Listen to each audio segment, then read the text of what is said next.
yassir li amri wahlul 'uqdatam min lisani yafqahu qawli. Allahumma shalli wa sallim wa barik ala sayyidina Maulana Muhammadin wa ala alihi washabihi asmin amma ba'du. Yang sangat saya hormati Bapak Wakil Presiden Profesor Dr. Kiai Haji Ma'ruf Amin dan istri. Semua pejabat negara yang saya hormati, di sini ada Ibu Menaker Dr. Fauziah, Kapolda yang saya hormati, Korem, semua yang saya hormati, Ketua MUI Banten dan Ketua MUI Jawa Barat, semua yang saya hormati. Ini tak tanya dulu sama Pak Dokter, ini gimana? Ini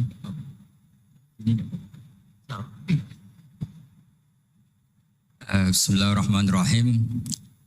Saya syukur sekali diberi kesempatan sowan sama Kiai Ma'ruf, karena beliau juga mustasyar kami di PBNU, dulu mimpin sebagai Rois Am dan dekat sekali dengan guru saya Kiai Haji Maimun Zubair. Terakhir ke sana sama Kiai ya, Kiai Ma'ruf ya, sama-sama banyak Kiai di acara Bahmun. Saya akan matur tidak banyak, tapi saya pastikan semua itu berdasar naskah yang ditulis Syekh Nawawi. Saya cerita yang serius itu 3, yang rileks 3. Di dulu itu lama itu ya rileks. Di antara tulisan Syekh Nawawi, saya ini termasuk pengagum Kiai Nawawi karena Kiai Maimun, putra Kiai Zubair itu saking senangnya Kiai Nawawi itu naskahnya itu banyak tentang Syekh Nawawi. Dan saya termasuk zuriyah kudus, saya masih keluarga dengan Raden Asnawi, masih keluarga karena sama-sama zuriyah dari Mbak Asnawi Sepuh. Itu yang akhirnya menikah Nyai Hamdana, yang dulu pernah dinikah Syekh Nawawi. Terus Nyai Hamdana itu dulu dengan Syekh Nawawi punya putri namanya Zuhroh. Setelah dengan Raden Asnawi punya anak dinamai Zuhri. Punya zuriyah, ada yang namanya Kiai Minan, Kiai Niam, terus punya anak-anak, di antaranya Kiai Hafid yang jadi menantu keluarga Sarang. Saya kalau boleh cerita, saya ini khatam Tafsir Munir itu 3 kali. Dulu ngaji di Sarang 2 kali, terus belajar sendiri, terus mentakriri. Takriri itu beri catatan-catatan yang untuk meneguhkan satu rilis ya, atau satu tag atau satu ibarat yang diinginkan Syekh Nawawi. Saya beri beberapa contoh dan ini dipraktekkan di Indonesia. Orang Indonesia itu mesti hafal Fatihah dan semuanya merasa pintar. Itu ya barokahnya Syekh Nawawi, karena kata Syekh Nawawi itu semua Quran dikumpulkan di Fatihah. Fatihah itu dikumpulkan di Bismillah. Bismillah itu dikumpulkan di Ba. Baknya saja masih dikorting di titiknya saja. Jadi kalau orang bisa titik itu sudah menguasai satu Quran. Karena pikirannya Syekh Nawawi itu semua Quran itu menerangkan tauhid, dan tauhid itu dimulai dari ba. Ba itu bi kana makana wa bi yakunu mayakun. Jadi karena saya, kata Allah, yang ada menjadi ada, yang enggak ada juga menjadi akan ada kalau Allah menghendaki wujud. Sehingga dulu Syekh Nawawi itu sudah sukses membuat pikiran kita itu rileks. Kalau nggak bisa Quran semuanya ya Fatihah. Kalau Fatihah nggak bisa ya baca Bismillah. Setidaknya orang Islam itu nggak boleh tercerabut dari Quran. Sehingga saya kalau baca teks-teksnya Syekh Nawawi itu punya pengaruh besar di cara pandang kiai-kiai Indonesia.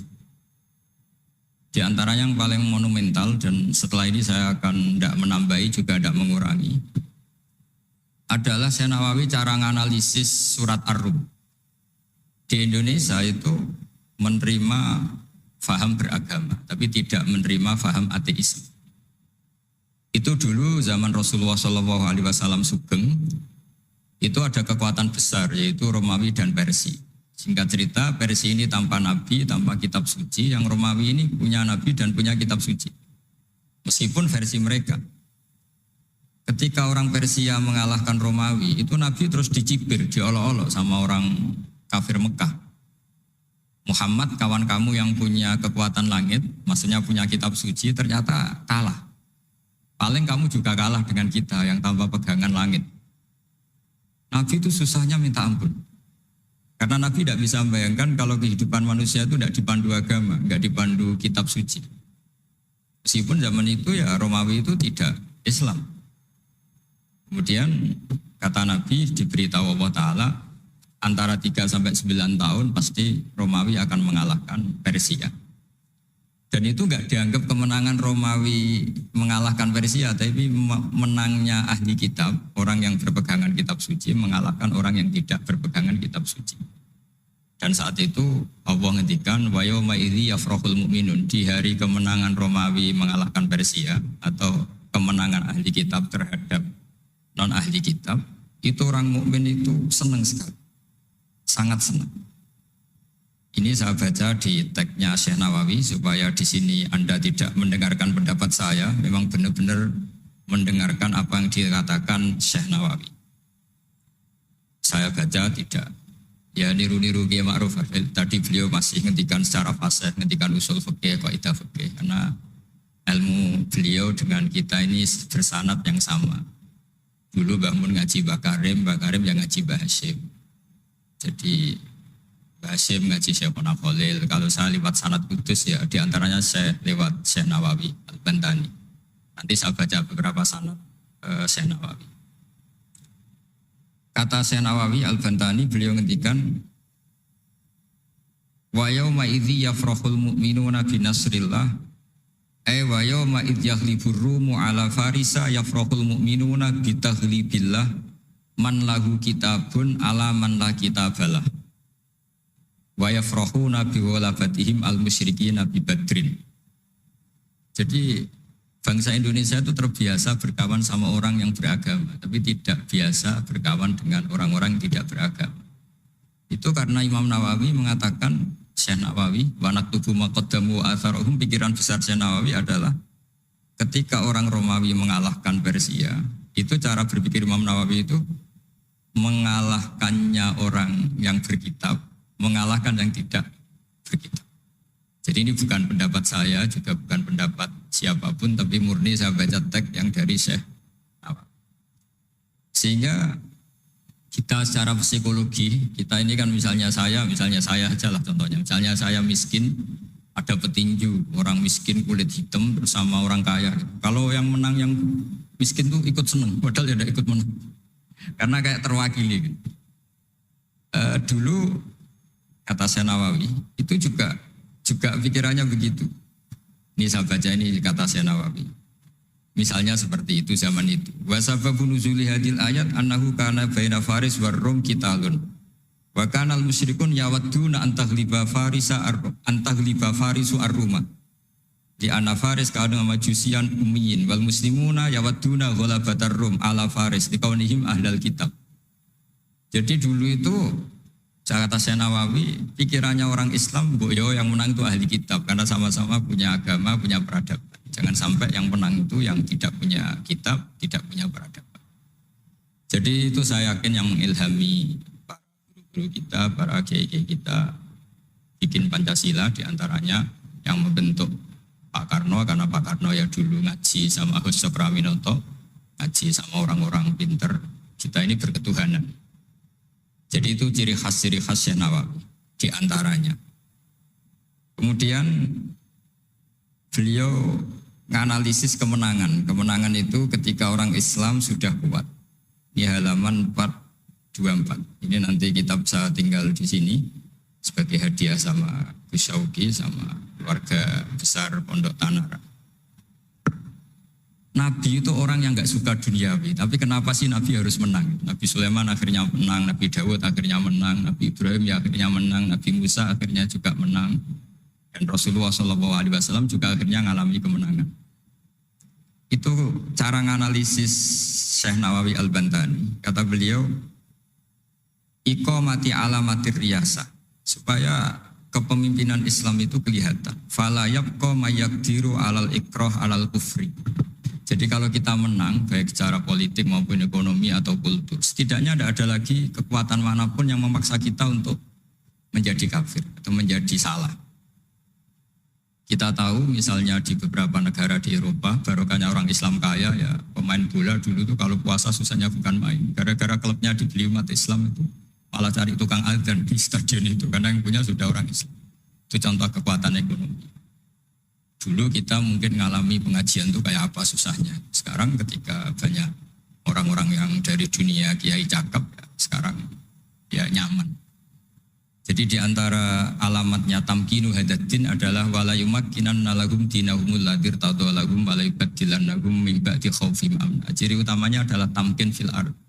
Merasa beragama itu nyaman, tidak ada yang enggak. Itu zaman itu Senawi sudah menganalisis kenapa sih Nabi harus menang. Kata beliau supaya la yabqa mayaqdiru alal ikrah alal kufri. Ini tafsir di ayat wa yahdiyaka siratan mustaqima ketika Syekh Nawawi menerangkan kenapa Nabi harus menang di halaman 424 surat Al-Fatih. Jadi itu sisi-sisi betapa Syekh Nawawi itu luar biasa. Terus menyangkut kiblat. Dulu ramai sekali di Indonesia kalau kiblat harus presisi betul, harus ditertibkan betul. Tapi ternyata masjidnya para wali dan para orang-orang soleh itu ya kayaknya asal madep mulon itu ada yang komentar itu kenanya Afrika atau Mesir entahlah. Tapi Imam Syekh Nawawi zaman itu ngendikan setelah beliau cerita presisi, beliau ahli falak. Saya tahu banyak keahlian beliau falak karena saya punya kitab gurunya Syekh Nawawi. Namanya Syarus Salikin, itu karangan guru beliau, Syekh Abdus Somad. Itu kata beliau selain menukil pentingnya presisi kiblat, tapi beliau tetap menukil itu ngutip Waruwiya an Ibni Abbasin annahu qol al-baitu qiblatun li ahlil masjid wal masjid qiblatun li ahlil haram wal haram qiblatun li ahlil masyriq wal maghrib. Wa hadza qaulu Malik. Jadi karena orang Jawa itu rata-rata kiai itu mesti baca tafsir Munir sehingga ya dianggap enteng saja. Ya sudahlah pokoknya kira-kira madhep mulon itu. Karena kalau masjid dipresisikan detail, nanti pertanyaannya juga yang sudah mati-mati harus dipresisikan karena wajib madhep kiblat itu tidak hanya sholat tapi juga orang yang sudah meninggal itu bisa ribet itu. Ya kalau yang mbahnya wali jenazahnya masih utuh, kalau yang enggak wali kan sekliwat itu karena sudah enggak ada bentuknya. Makanya dulu ada guyonannya kiai mau dipindah itu utuhnya enggak boleh. Jangan, kalau mbah saya wali saya keren, jasadnya utuh. Kalau mbah saya enggak wali. Jadi ya, tapi apapun itu saya cerita betapa efek dari pikiran besar Syekh Nawawi itu mempengaruhi kita sehingga dulu masjid-masjid, musola-musola itu ya tetap hati-hati lah, tapi ya tetap saja agak longgarnya karena beliau tetap mengutip wal haram kiblatun lil adil masyriq wal maghrib. Jadi tidak hanya Mekah dengan makna Ka'bah atau dengan makna Masjid Haram, tapi semua tanah. Dan itu bisa 25 atau 20 kilo persegi. Kemudian ini biar benar-benar halnya Syekh Nawawi. Jadi saya tidak cerita pikiran saya, tapi murni cerita Syekh Nawawi, murni cerita Syekh Nawawi. Saya punya naskah banyak karena memang saya nekuni betul. Saya khatam, kalau enggak 3 kali saya khatam tafsir Munir. Ketika beliau menafsirkan fa inna hizballahi humul ghalibun. Ini favorit saya di Syekh Nawawi. Pasukan Allah itu pasti menang, ya. Pasukan Allah itu pasti menang. Tapi beliau dengan unik menjelaskan, ya ini supaya benar-benar Syekh Nawawi ya, saya tidak menambahkan, tidak mengurangi. Di halaman 278. Jadi ngaji pakai kitab itu untungnya 2. 1 mengutip, 2 terus gak usah mikir gitu. Jadi pada saya mikir nanti salah di depan Pak Wapres, di depan orang-orang pinter malah sakit atau goblok gitu. Jadi kalau nukil kan aman. Paling salah baca. Kayaknya enggak lah, saya pernah ngaji 3 kali. Kayaknya enggak, tapi kalau misalnya salah itu apa-apa. Bismillahirrahmanirrahim. Fa inna hizballahi humul ghalibun. Kata Syekh Nawawi, wa may yattakhidum terus hum al-ghalibuna ala a'daihim bil hujjah. Fa innaha mustamirratun abadan. Amma bisolah wa daulah faqad dibulabun. Ini termasuk yang unik dari Syekh Nawawi. Kata beliau, Islam itu akan selalu menang secara argumentatif. Bahwa ada sekolah perbandingan agama, bahwa ada kajian agama. Asal yang dikaji Islam ya, bukan orangnya. Kalau orangnya ya macam-macam. Itu pasti argumentasinya itu meyakinkan karena hujjah bahwa Allah itu satu, bahwa kita harus berakhlak, kita harus meninggalkan narkoba, harus meninggalkan perzinahan. Itu argumentasinya mantap, secara uluhiyah mantap, secara sosial juga mantap. Tapi kalau secara kekuatan politik mungkin akan selalu ada meskipun inginnya kita tidak ada. Orang-orang Islam yang minoritas di negaranya atau dengan tanda kutip tertindas di negaranya. Zaman itu Senawi sudah ngendikan yang pasti menang itu bil hujjah fa innaha mustamirratun abadan. Ini di halaman 278. Amma bisaulah wa daulah faqad yuzlabun. Kalau kekuatan struktural negara atau politik atau ekonomi, ya namanya hukum sosial ya kadang kalah. Dan itu dibuktikan secara lahir. Dulu Rasulullah itu pernah kalah di perang Uhud secara lahir. Ya karena itu fisik. Tapi kalau argumentasi logika Islam itu tetap kul falillahil hujjatul baligh. Logika Islam adalah logika yang kelima. Saya kalau didatangi beberapa dosen dari Jogja, saya sering cerita logika Islam yang paling kelima itu diantaranya saya sering memberi contoh. Ini misalnya saya megang kertas, ini besi. Pasti orang itu bilang besi sama kertas itu kuat besi. Tapi Anda salah. Secara materi memang besi lebih kuat ketimbang kertas. Tapi masalahnya yang mengendalikan saya ingin menghancurkan besi sementara ingin menyimpan kertas. Artinya Islam itu mengajarkan kita itu kabeh biadillah. Apa artinya besi kalau di bawah rencana dihancurkan? Apa lemahnya kertas ketika rencananya diabadikan? Nah, ini pentingnya Islam. Artinya apa? Ketika Islam bilang al-amru biadillah, itu tidak bisa ditawar. Meskipun apapun kekuatannya tetap menang Allah.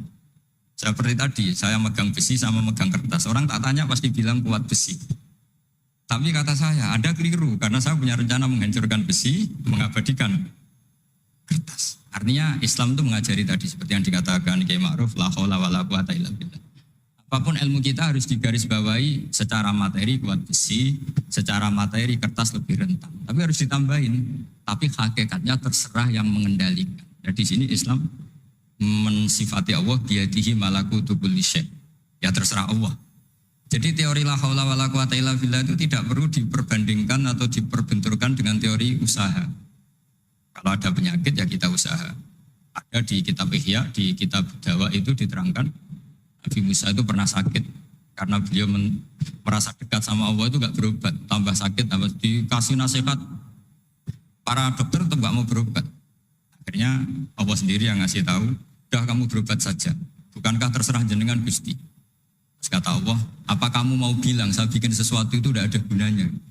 Masa Allah bikin jahe ditanya, apa betul Gusti ini menghasilkan badan? Saya tidak tahu. Saya bikin juga enggak jelas. Kan enggak mungkin seperti itu. Tetap kata Allah, fa'aina adu hikmati. Lalu hikmah saya bikin sesuatu dengan fungsi tertentu, lalu gunanya apa? Kalau semuanya tidak ada gunanya. Semenjak itu Nabi Musa percaya atau mau ikhtiar dengan obat. Tapi obat saja tidak cukup, tetap al-amru biadillah. Saya sering kalau ngaji bilang, kita takut COVID, ternyata nyuwun sewu mati kita kecelakaan. Kita takut penyakit tertentu membunuh, ternyata mati kita kesetrum listrik. Tetap kita butuh tawakal. Meskipun bersamaan dengan itu, tetap ada usaha melawan COVID, ingin menghilangkan penyakit-penyakit itu. Tapi tetap al-amru biadillah, sehingga ada keserasian syariat dan keserasian hakikat.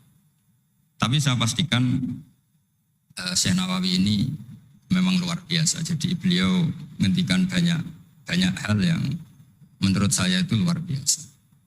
Jadi saya mengkaji tafsir Munir itu di antara khas-khas beliau adalah beliau bisa cerita tentang tentang kekuatan-kekuatan Allah Ta'ala dengan cara yang rileks.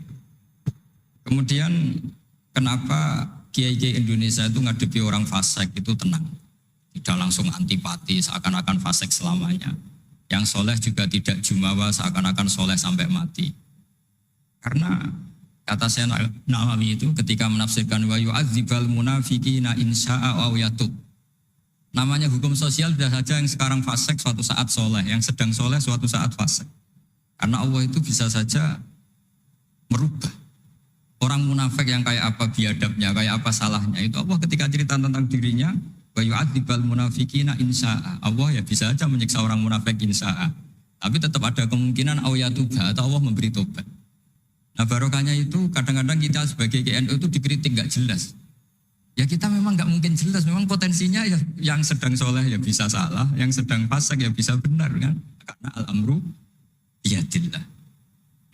Itu ciri khas Nawawi. Jadi beliau dan itu membentuk kita semua di halaman 251 juz 2 beliau ngendikan haitsu razaqahum al-iman.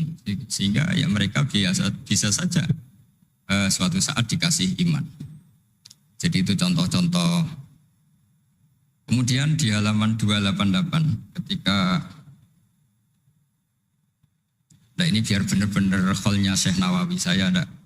Memang saya persiapkan khusus karena saya memang nggak perlu nyari. Karena saya punya takriran lengkap tentang tafsir Munir. Jadi saya hanya butuh kutip, butuh memindah saja. Karena naskah itu sudah ada di rumah, terus ini tak pindah di sini. Dan rencana kitab ini tak tinggal di sini memang untuk hadiah kepada Gus Syauqi. Ketika Syekh Nawawi cerita tentang wala tajidanna aqrabahum mawaddatan lil ladzina amanu ladzina qalu inna nasara. Jadi suatu saat di komunitas yang kamu adepin itu kamu akan menemukan orang yang alyan. Alyan itu lebih rileks, lebih ya cara bahasa sekarang mungkin lebih simpati. Jadi orang Indonesia itu lebih simpati pada agama tertentu daripada yang lain. Misalnya kata Syekh Nawawi ngendikan waqad qala ba'duhum madzhabul yahud annahu yajibu alim isalu syarri ila man khalafahum fiddin. Terus ketika beliau cerita yang satunya wa aman nasara falaysa madzhabum dzalik balil idza haramun fi dinihim fa hadza wajhu tafawut. Jadi akhirnya orang Indonesia itu terbiasa dengan seperti ini karena dulu Syekh Nawawi sudah bilang. Jadi betapa Rasulullah itu lebih ingin yang menang itu yang masih punya agama. Jangan sampai yang nggak punya agama itu menang. Bisa dibayangkan kan kita tahu misalnya di ilmu medis kalau cloning itu dibolehkan itu kayak apa manusia jadi uji coba. Jadi gara-gara kita masih beragama apapun hebatnya teknologi cloning itu tidak serta-merta diadopsi atau diterapkan. Jadi itu sumbangan-sumbangan Syekh Nawawi pada kita dan yang membentuk kita.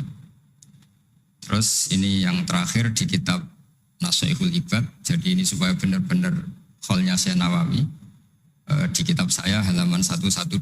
Ini sekaligus penutup. Saya tidak akan matur banyak-banyak supaya nanti dikaji sendiri kitab-kitabnya Syekh Nawawi. Suatu saat orang yang tukang fitnah ya atau yang suka mungkin kalau sekarang suka gosip atau apalah atau yang suka bikin berita yang enggak benar. Itu Syekh Nawawi menambahkan ini kitab Nashihul Ibad itu karangannya Ibnu Hajar Al-Asqalani. Ibnu Hajar Al-Asqalani itu gurunya Syekh Zakaria Al-Ansori. Jadi Syekh Zakaria Al-Ansori itu orang yang begitu alim alama sampai digelari Syekhul Islam. Itu beliau pinter itu karena bingung. Pernah ditanya, ya Syekh kenapa Anda sepinter itu? Syekh Zakaria Al-Ansori itu punya guru namanya Ibnu Hajar Al-Asqalani. Beliau punya murid namanya Ibnu Hajar Al-Hitami. Jadi kalau mau setoran itu ya sinau karena gurunya alim. Dulu kalau setoran sama guru itu muridnya yang baca, korok itu alas Syekh. Jadi dulu saya baca tafsir Munir itu nyemak sampai khatam, terus saya baca ya sampai khatam. Makanya saya ini alhamdulillah tahu banyak tentang tafsir Munir. Karena saya pernah ngaji istimak khatam, terus saya yang baca juga khatam, terus saya belajar juga khatam. Jadi semoga ini bentuk penghormatan saya pada Syekh Nawawi, itu sudah puluhan tahun yang lalu. Dan alhamdulillah sekarang punya kesempatan bisa hormat kholnya Syekh Nawawi. Beliau ketika terus yang tanya ini dijawab sama Syekh Zakaria Al-Ansori. Dukik tu bena hajaro ini. Saya ini diseleb 2 batu, digebek kalau orang Jawa bilang. Karena kalau mau ngaji ya takut, mau ngajar juga takut karena muridnya pinter. Kalau dia bacanya salah itu ketahuan. Jadi guru kalau ingin pinter cari murid yang pinter, pasti mutolaah dulu. Karena sampai kalau baca rofa nasabnya salah, pasti terus muridnya boyong.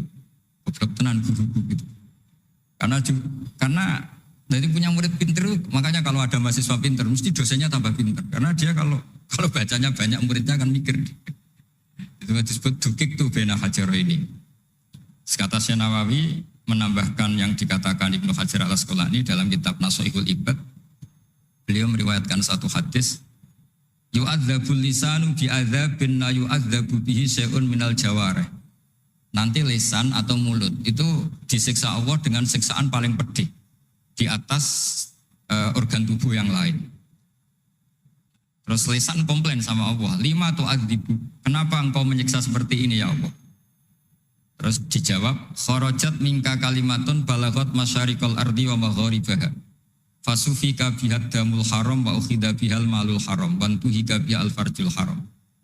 Jadi lesan itu kalau kadung ngomong, itu orang yang harusnya disukai gara-gara dia provokatif atau menceritakan kebencian, orang benci semua. Yang orang harusnya dibenci karena perilakunya tidak menguntungkan bangsa dan negara atau tidak menguntungkan umat Islam, gara-gara dipoles sehingga dicintai. Jadi lisan itu bisa merubah segalanya. Jadi sekali dia punya kesalahan, kata Syekh Nawawi, sesuai riwayat yang beliau riwayatkan, dan beliau ngendikan turuwiyah, Nabi sallallahu alaihi wasallam, beliau ngendikan bahwa ini diriwayatkan dari Nabi, kharajat minki kalimatun balagot atau kharajat minka kalimatun balagot masyariqal ardi wa magharibaha. Fasufikat bihadamul haram wa ukhidha biha al-malul haram. Jadi ini sumbangan-sumbangan Syekh Nawawi yang kemudian membentuk kita. Jadi saya ulang lagi, mungkin para pengkaji naskahnya Syekh Nawawi tolong dibaca surat Ar-Rum. Surat Ar-Rum itu dulu Nabi itu masih belum kuat, masih di Mekah, dihimpit kekuatan besar, yaitu kekuatan Romawi dan Persia. Dan yang Romawi ahli kitab, yang Persia non ahli kitab. Dan orang musyrik itu non ahli kitab, jadi tidak berkitab. Ternyata Nabi ketika orang Faris menang, Nabi dicibir sama orang-orang musyrik bahwa nasib anda yang katanya punya kekuatan langit, pasti nasibnya sama dengan Romawi. Tapi ternyata Allah akhirnya memenangkan Romawi, dan ketika Romawi yang menang, ini oleh Syekh Nawawi ditafsirkan kemenangan yang punya kitab. Bukan ditafsirkan kemenangan apa? Romawi, tapi kemenangan yang berpegangan kitab. Itu lebih menyenangkan bagi umat Islam karena bagaimanapun yang punya kitab ini jauh lebih berperadaban, lebih beretika. Saya kira demikian karena mungkin waktu ya, dan tadi seperti yang dikatakan Kiai Haji Ma'ruf, mohon maaf sebanyak-banyaknya karena nggak bisa hormat Syekh Nawawi secara besar-besaran sesuai hak beliau sebagai orang yang sangat-sangat terhormat karena ngangkat nama besar Indonesia di kancah internasional. Terakhir saya tutup kata Mbah Maimun itu, ketika Andalusia kalah, padahal dulu melahirkan pengarang-pengarang kitab besar kayak Imam Qurtubi, Ibnu Malik, itu kata Mbah Mun, digai genti Indonesia katanya. Kata Allah itu enggak ridho kalau orang Islam di belahan sana kalah kecuali ada penggantinya. Katanya penggantinya itu Indonesia, kata beliau. Buktinya kita tidak berbahasa ibu Arab, tapi banyak melahirkan pengarang-pengarang kitab dengan al-fasohah fi nihayatil ulya. Karangannya Syekh Nawawi, Syekh Mahfud At-Turmusi itu punya tingkat fasohah yang setingkat bahasa aslinya. Makanya ada Syekh Khotib Minangkabau itu namanya Muhammad. Dia orang Indonesia, orang Minangkabau. Tapi ketika dipek mantu orang Arab dicibir. Kamu kok punya menantu orang Ajam? Orang Ajam itu dianggap gak bisa ngomong. Beliau secara spontan gak dikasih tahu, disuruh khutbah. Ternyata beliau takallama bilisanin fasih wa bikalamin fasih wa bikalamin baligh. Akhirnya orang-orang Mekah itu kagum semua, makanya terus dapat gelar Muhammad Khotib. Jadi dia Khotib itu gelar karena ini ajamiyun min ahli Jawa atau min ahli Indonesia yang bisa ngendikan bahasa Arab secara apa?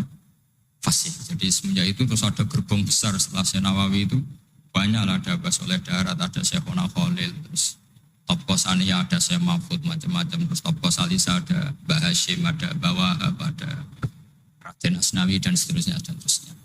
Semoga kula jenengan termasuk orang-orang yang mencintai beliau, karena sanad saya tadi saya matur sama Kiai Haji Ma'ruf, memang sanad Qadiri itu dulu dari sini, dari kakeknya Mbah Ma'ruf, dari Mbah Karim. Saya juga tahu itu karena sering dikasih tahu para mursyid thariqah, dan itu tadi kita sempat baca di Bahjatul Wasail, memang beliau itu Al-Qadiri, jadi apa Asy-Syafi'i madzhaban wal Qadiri apa thariqatan. Mohon maaf. Assalamualaikum warahmatullahi wabarakatuh.